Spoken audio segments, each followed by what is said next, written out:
73 booth number 48-ലെ തർക്കം നമ്മൾ കണ്ടു. ബൂത്ത് നമ്പർ 73-ലേക്ക് പോകാം. റോഷിബാൽ, ഇപ്പോൾ 48-ാം നമ്പർ ബൂത്തിലാണ് ഈ ഉപതെരഞ്ഞെടുപ്പിൽ ആദ്യമായി സംഘർഷത്തിലേക്ക് പോയത്. സ്ഥാനാർത്ഥി കൈപ്പത്തി ചിഹ്നം ഉയർത്തിക്കാട്ടി അതിനെ തടയാൻ ഞങ്ങൾ ശ്രമിച്ചതാണ് എന്ന് മറുഭാഗം പറയുന്നു. LDF-ഉം BJP-യും ആരോപണം ഉന്നയിക്കുന്നു. വോട്ട് ചോദിച്ചിട്ടില്ല, ബൂത്തിനകത്ത് കയറുക മാത്രമാണ് ചെയ്തതെന്ന് രാഹുൽ മാങ്കൂട്ടത്തിലും പറയുന്നു. പോലീസ് നടപടിയിലൂടെയാണ് ആ പ്രശ്നം പരിഹരിച്ചത്. ഇനി 73-ലേക്ക് വന്നാൽ ഗവൺമെന്റ് LP സ്കൂൾ സുൽത്താൻപേട്ടയിലാണ് BJP-യുടെ ജില്ലാ പ്രസിഡന്റിന് വോട്ടുള്ളത്. ഇരട്ട വോട്ട് ആരോപണം ഉയർത്തിയതാണ് മറുഭാഗം. അതുകൊണ്ട് തന്നെ അവിടെ ഏതെങ്കിലും തരത്തിൽ ആളുകൾ സംഘടിച്ചിട്ടുണ്ടോ?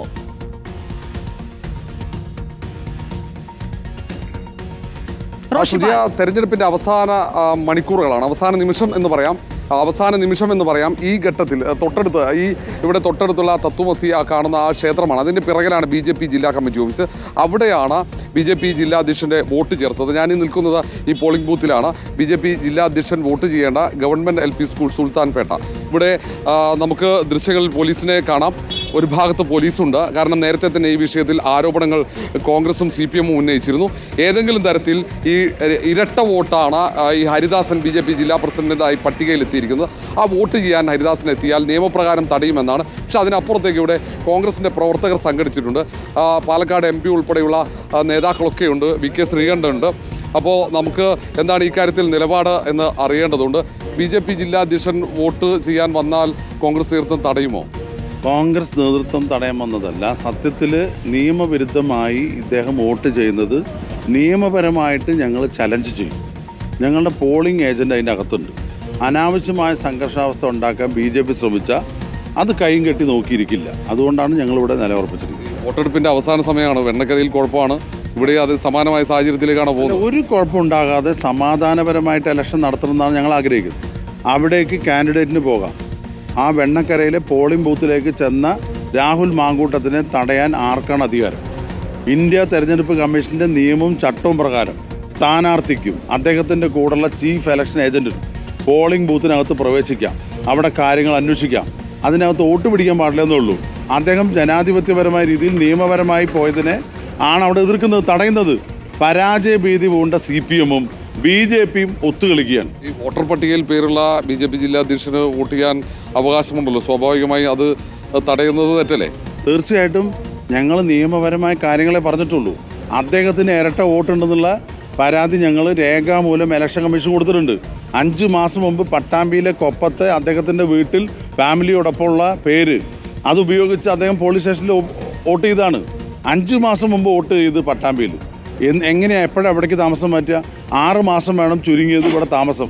അപ്പോൾ ഇവിടെ താമസമുള്ള ആളെ എങ്ങനെ അവിടെ വോട്ടിക്കും? ഇനി മാത്രമല്ല, അദ്ദേഹത്തിന് എന്ത് തെറ്റാൻ പറ്റിയെന്നറിയില്ല. ആ വോട്ട് ഇങ്ങോട്ട് ഷിഫ്റ്റ് ചെയ്യണമെന്നാണ് ആഗ്രഹിച്ചാൽ 8-ാം നമ്പർ ഫോമിലാണ് കൊടുക്കേണ്ടത്. അതാണ് ഷിഫ്റ്റിങ്ങിനുള്ള ഫോം. 6-ാം നമ്പർ ഫോം എന്ന് വെച്ചാൽ നിലവിൽ വോട്ടില്ലാത്തവർക്ക് പുതിയ വോട്ടിന് അപേക്ഷിക്കാനുള്ളതാണ്.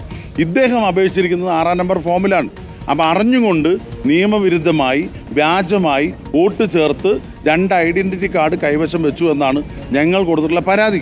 അതിന് രേഖാമൂലം ഇലക്ഷൻ സൈറ്റിൽ തന്നെയുള്ള 2 കാർഡിന്റെ ഡീറ്റെയിൽസ് തെരഞ്ഞെടുപ്പ് കമ്മീഷൻ കൊടുത്തിട്ടുണ്ട്.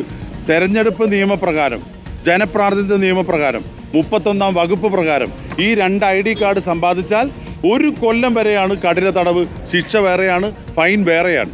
ഇതിൽ സുജയ, നിയമപ്രകാരം ഈ പോളിംഗ് ബൂത്തിനകത്ത് UDF-ന്റെ ബൂത്ത് ഏജന്റുണ്ട്. ഇപ്പോൾ ഈ പാലക്കാട് നിയമസഭാ മണ്ഡലത്തിൻ്റെ UDF തെരഞ്ഞെടുപ്പ് കമ്മിറ്റി ചെയർമാനാണ് VK ശ്രീകണ്ഠൻ MP. അകത്ത് ബൂത്ത് ഏജന്റ് അത് എതിർക്കും, നിയമപ്രകാരമുള്ള എതിർപ്പ് പ്രകടിപ്പിക്കും. ഏതെങ്കിലും തരത്തിൽ BJP പ്രവർത്തകർ വന്ന് സംഘടിച്ച് സംഘർഷമുണ്ടായാൽ അവിടെ കയ്യും കെട്ടി നോക്കി നിൽക്കില്ല എന്ന നിലപാടാണ് കോൺഗ്രസ്. പൊതുവെ കോൺഗ്രസ് പ്രവർത്തകർ തല്ല് മേടിക്കാറാണ് പതിവ്. ഈ തവണ തല്ല് അങ്ങനെ മേടിച്ച് തിരിച്ചു പോകില്ല എന്ന നിലപാട് സ്വീകരിച്ച് അതുകൊണ്ടാണ് ഈ നേതാവ് എന്ന നിലയിൽ, തെരഞ്ഞെടുപ്പ് കമ്മിറ്റിയുടെ ചെയർമാൻ എന്ന നിലയിൽ VK ശ്രീകണ്ഠൻ MP എത്തിയത് എന്നാണ് നമുക്ക് മനസ്സിലാക്കാൻ കഴിയുന്നത്. ഏതായാലും പോലീസുണ്ട്. ഏതെങ്കിലും തരത്തിൽ സംഘർഷം ഉണ്ടാകാതിരിക്കാൻ, അത് തടയാനായി കൂടുതൽ പോലീസ് ഇവിടെ എത്തിയിട്ടുണ്ട്. ഇതിന് തൊട്ടപ്പുറത്ത് തന്നെയാണ്, നമുക്കറിയാം, ഇതിന് ഏതാണ്ട് 100 മീറ്റർ അപ്പുറത്താണ് BJPയുടെ ജില്ലാ കമ്മിറ്റി ഓഫീസുള്ളത്. ഏതാണ്ട് ഈ തെരഞ്ഞെടുപ്പ് വോട്ടെടുപ്പ് അവസാനിക്കുന്നതിന് തൊട്ടു മുമ്പെങ്കിലും BJP ജില്ലാ അധ്യക്ഷൻ ഹരിദാസൻ ഇവിടെ എത്തി വോട്ട് രേഖപ്പെടുത്തുമെന്നാണ് പോലീസ് നിൽക്കുന്നുണ്ട്. ബൂത്ത് നമ്പർ 73 നമുക്കൊരു ശ്രദ്ധ വേണം. PCR ബൂത്ത് നമ്പർ 73ലേക്ക് ഒരു ശ്രദ്ധ വേണം. BJP ജില്ലാ പ്രസിഡന്റിന് ഇരട്ട വോട്ടുണ്ട് എന്ന ആരോപണം ഉയർന്ന ബൂത്താണ്. അവിടെ തന്നെ റോഷിപാൽ തുടരുക. ഈ ഇരട്ട വോട്ട് അത് കാസ്റ്റ് ചെയ്യുന്നതിനായി അവിടെ എത്തുകയാണെങ്കിൽ സംഘടിച്ചു നിൽക്കുന്ന കോൺഗ്രസ് പ്രവർത്തകർ ഒരുപക്ഷെ തടഞ്ഞേക്കാം. അതിനുള്ള സാധ്യതയും നമ്മൾ അവിടെ കാണുന്നുണ്ട്. നേരത്തെ ബൂത്ത് നമ്പർ 48ലാണ് നമ്മൾ വലിയ പ്രതിഷേധം കണ്ടത്. അവിടുത്തെ പ്രശ്നം ഇപ്പോൾ അവസാനിച്ചിരിക്കുകയാണ്. എന്നാൽ കണ്ണാടിയിൽ പോളിംഗ് നീളും എന്നുള്ള വിവരമാണ് വരുന്നത്. പലയിടങ്ങളിലും വോട്ടർമാർ സംഘടിക്കുന്നുണ്ട്. 48ാം നമ്പർ ബൂത്തിലെ കണക്ക് നമ്മളൊന്ന് പരിശോധിച്ചു. അവിടെ 2021 കണക്കനുസരിച്ച് UDF